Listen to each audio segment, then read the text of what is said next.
का बड़ा वाज़ेह मौक़िफ़ है। जो 7 मई की ISPR की प्रेस कॉन्फ्रेंस थी उसमें यह बयान किया गया था। ना उसमें कोई तब्दीली आई है और ना ही आएगी। 9 मई पर पाक फौज के मौकिफ में कोई तब्दीली आई ना आएगी। 9 मई वाकयात के केसेस में कानून वैसे रास्ता नहीं बना रहा जैसे बनाना चाहिए। DG ISPR lieutenant general Ahmed Sharif Chaudhry कहते हैं, जिन्हें गजा और मकबूजा कश्मीर में इंसानी हकूक याद नहीं आते, वो पाकिस्तान में इंसानी हकूक का वावेला मचाते हैं। इनके साथ लॉबिंग कौन कर रहा है, पैसा कौन दे रहा है? दुनिया में मुफ्त तो कुछ भी नहीं। डिजिटल दहशतगर्दी के खिलाफ कानूनी पहली दिफाई लाइन है। कानून डिजिटल दहशतगर्दी के खिलाफ वैसे काम नहीं कर रहा जैसे करना चाहिए। सियासी लॉबिंग फर्म्स हायर की जाती हैं। सरकारी दौरों के दौरान एहतजाज के लिए पैसा लगाया जाता है। सवाल है, ये पैसा कहां से आया? दुनिया में तो कुछ भी मुफ्त नहीं मिलता।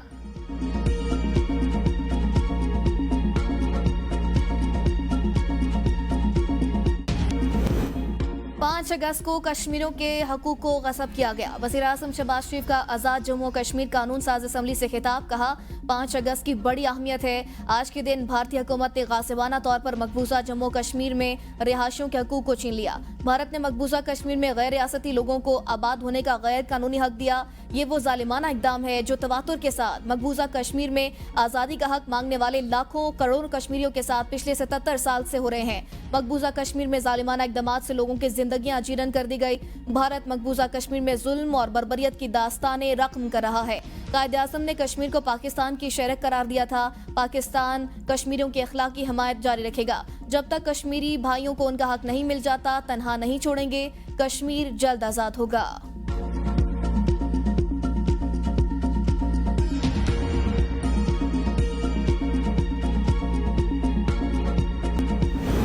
सेनेट में हमास रहनुमा इस्माइल हानिया की शहादत और यौम इस्तेसाल कश्मीर के हवाले से करारदादें मुतफ़िका मंजूर।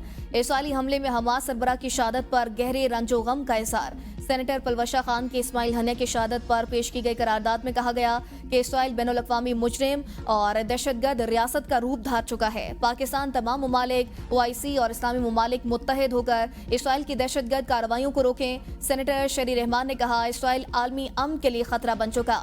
इसराइल और भारत यकसा तौर पर इंसानी हकूक की धज्जियां उड़ा रहे हैं। ये दोनों ममालिक गाज़िब और इंसानियत के कातिल हैं। सेनेटर अली जफर ने यौम इस्तेसाल के हवाले से पेश करारदाद में भारत से अक़वाम मुत्तहिदा की करारदादों के मुताबिक कश्मीरी आवाम को उनकी किस्मत का फैसला करने के लिए इस्तिस्वाब राय का मुतालबा।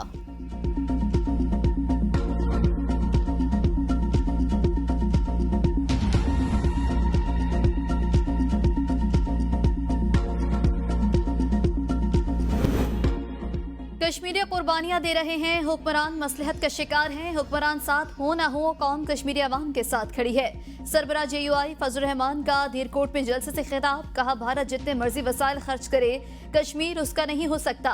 फलस्तीन में 40,000 खवातीन और बच्चे शहीद हो चुके। आज अमेरिका इसराइल की हिमायत कर रहा है। हम अमेरिका की गुलामी में आज़ादी ढूंढ रहे हैं। हकीकत में अमेरिका इंसानी हकूक का सबसे बड़ा कातिल है।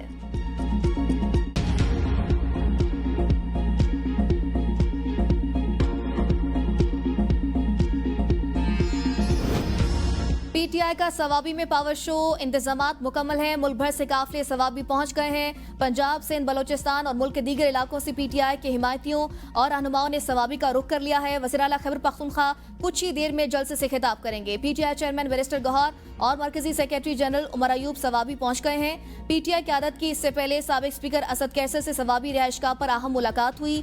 PTI क़यादत का सवाबी जलसे के हवाले से कायम कमेटियों से राबता हुआ। असद कैसर ने कहा, पाकिस्तान तहरीक इंसाफ का सवाबी का जलसा आज तारीखी होगा। मुल्क भर से PTI कारकुन इस जलसे में शरीक हैं।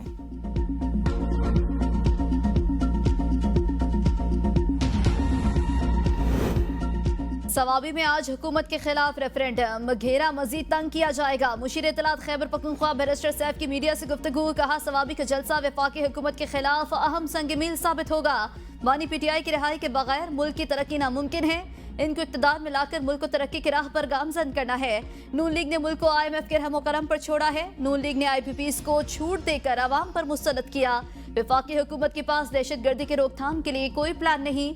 मुल्क को बहरानों से निकालना नून लीग के बस की बात नहीं।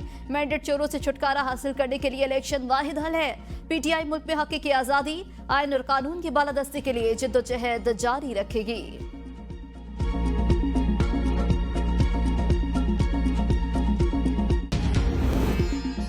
पीटीआई को डील देने का कोई मामला ज़ेरे गौर नहीं, हुकूमत जाने वाली नहीं। अफवाहें हमेशा गर्दिश करती रही हैं, ज्यादा फिक्र करने की जरूरत नहीं। मुशीर वज़ीर आज़म राना सनाउल्लाह की पाकिस्तान हाई कमीशन लंदन में मीडिया से गुफ्तगू, कहा 2018 में एक नया प्रोजेक्ट लॉन्च करके तरक्की का पहिया रोका गया। वज़ीर आला खैबर पख्तूनख्वा 30 मार खान है, मीटिंग में कुछ और मौक़िफ़ रखता है और पब्लिक में कुछ और। विफाक और पंजाब की हुकूमत को नवाज शरीफ की रहनुमाई हासिल है। हुकूमत बिजली के बिलों में कमी के लिए इक़दाम कर रही है। कोशिश है IPPs को देने वाले पैसों से जान छुड़ाएं।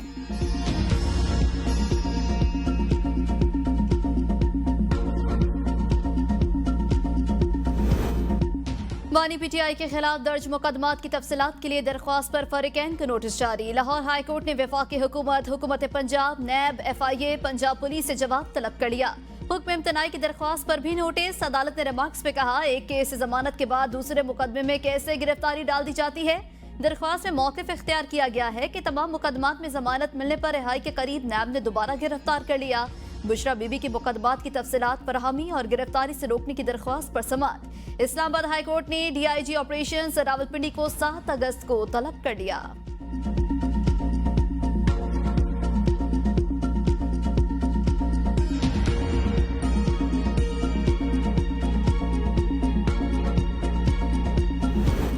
नौ मई का शाखसाना जब तक हल नहीं होता मुज़ाकरात कतई नहीं हो सकते। वज़ीर दिफा ख्वाजा आसिफ कहते हैं, हमारे अदालती निज़ाम ने जिस तरह 9 मई के केसेस के फैसले करने थे वो नहीं हो रहे। नय्यर बुखारी का बयान उनकी ज़ाती राय है। पीपल्स पार्टी की लीडरशिप हर मसले पर हमारे साथ है। हुकूमत कहीं नहीं जा रही। अल्लाह का फजल है कि मौजूदा हालात नए इंतखाबात की कोई डिमांड नहीं करते। अगर कभी भी इंतखाबात कबल अज़ वक्त हुए तो ये फैसला हुकूमत करेगी।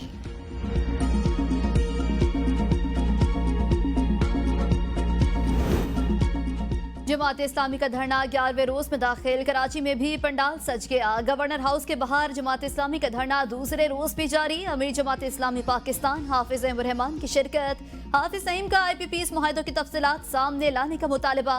शुरका से अपने खिताब में कहा कि जागीरदारों से इनकम टैक्स क्यों वसूल नहीं किया जाता, आज ऐलान करें और कल से टैक्स वसूल करें। हाफिज नईम रहमान ने वज़ीर आज़म को मुखातिब करते हुए कहा कि वज़ीर आज़म साहब, आप बिजली के बिल कम कर दीजिए, इसी में आपकी निजात है, वरना धरना तहरीक कहीं आपको ही ना लेकर डूब जाए। 7 नुकाती एजेंडा दे रखा है, पीछे नहीं हटेंगे। IPPs मुआहदे करने वालों के असासे मुंजमद किए जाएं। IPPs की हकीकी कैपेसिटी का दोबारा जायजा लिया जाए। पाकिस्तान के 25 करोड़ लोगों का मसला हल होना चाहिए।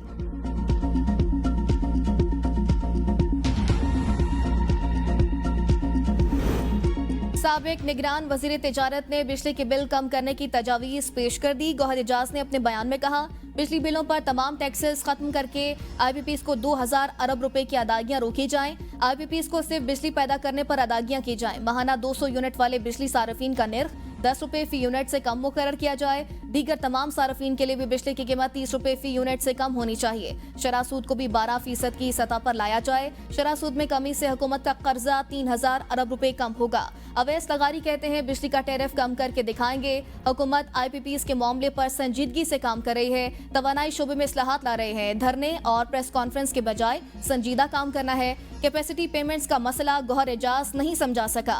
2018 के बाद रुपए की कीमत गिरना और शरह सूद में इजाफा कैपेसिटी पेमेंट्स की वजह है।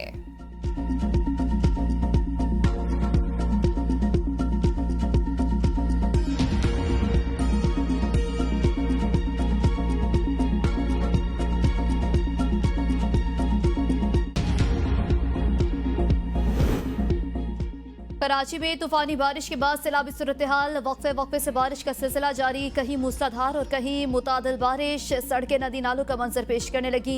नशीबे इलाके पानी में डूब गए। बारिश के साथ ही बिजली की आंख मचोली भी जारी। महकमे मौसमियात ने कराची में मजीद बारिश की पेशगोई कर दी। सबसे ज्यादा बारिश नाज़िमाबाद में 46.5 मिलीमीटर रिकॉर्ड हुई। शरीयत अपीलेट बेंच में 4 साल बाद शरई अपीलों पर अहम समाअत। अपीलेट बेंच ने पहले ही मुकदमे में मुलजिम की सजाए मौत उम्र कैद में तब्दील कर दी।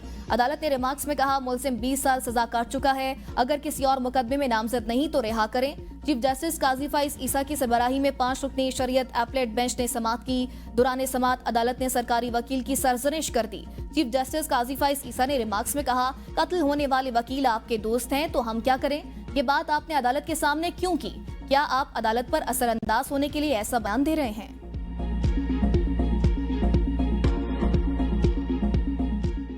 41 के मेंबरान में थे जो एक टेंस के माहौल में अपनी जिंदगी गुजार रहे हैं। जुम्मे वाले दिन मेरी उनसे बात हुई कि आपका क्या प्रोग्राम है। उन्होंने कहा अगर मैं वापस अपने हल्के में जाऊंगा, इस जिले में जाऊंगा तो खदशा है कि मुझे गिरफ्तार कर लिया जाएगा, उठा लिया जाएगा। तो मैं यहाँ मैं अपने आप को कदरे बेहतर महसूस करता हूँ, सेफ महसूस करता हूँ। तहरीक इंसाफ के रुकन कौमी असम्बली मुमताज़ मुस्तफ़ा इंतकाल कर गए। मुमताज़ मुस्तफ़ा पार्लियामेंट लॉजिस में मुकीम थे। हार्ट अटैक की वजह से खालिक के हकीकी से जा मिले। मुमताज़ मुस्तफ़ा का ताल्लुक रहीम यार खान से था। तर्जुमान कौमी असम्बली ने भी मुमताज़ मुस्तफ़ा के इंतकाल की तस्दीक कर दी। चीफ व्हिप मलिक आमिर डोगर ने मौत की वजह जहनी दबाव को करार दे दिया। मलिक आमिर डोगर ने बताया कि मुमताज़ मुस्तफ़ा इन 41 मेंबरान में से थे जो जहनी इस्तराब की जिंदगी गुजार रहे थे। इन्हें खदशा था कि वो अपने हल्के में गए तो गिरफ्तार कर लिए जाएंगे। अपोजिशन लीडर उमर अयूब का इंतकाल पर इजहार ताज़ियत। कहा तमाम साथी इनकी मौत पर गमज़दा हैं। हमारे साथियों की गिरफ्तारियां की जा रही हैं। स्पीकर कौमी असम्बली का मेंबर कौमी असम्बली मुमताज़ मुस्तफ़ा के इंतकाल पर इजहार ताज़ियत।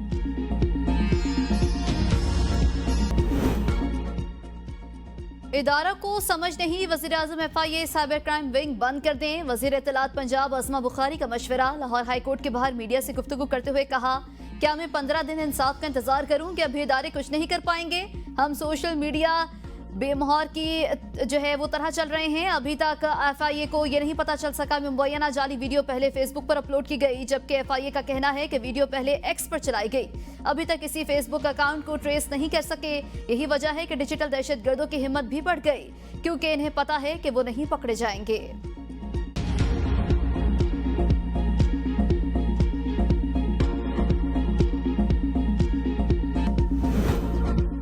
गवादर धरने को पुरअमन तौर पर खत्म कराना चाहते हैं। वज़ीर दाखिला बलोचिस्तान ज़ियाउल्लाह लांगू का बयान। कहा, हुकूमत ने वो मुतालिबात भी तस्लीम किए जो मानने वाले नहीं थे। हमने धरने वालों के मुतालबे पर तमाम गिरफ्तार अफराद को रिहा कर दिया।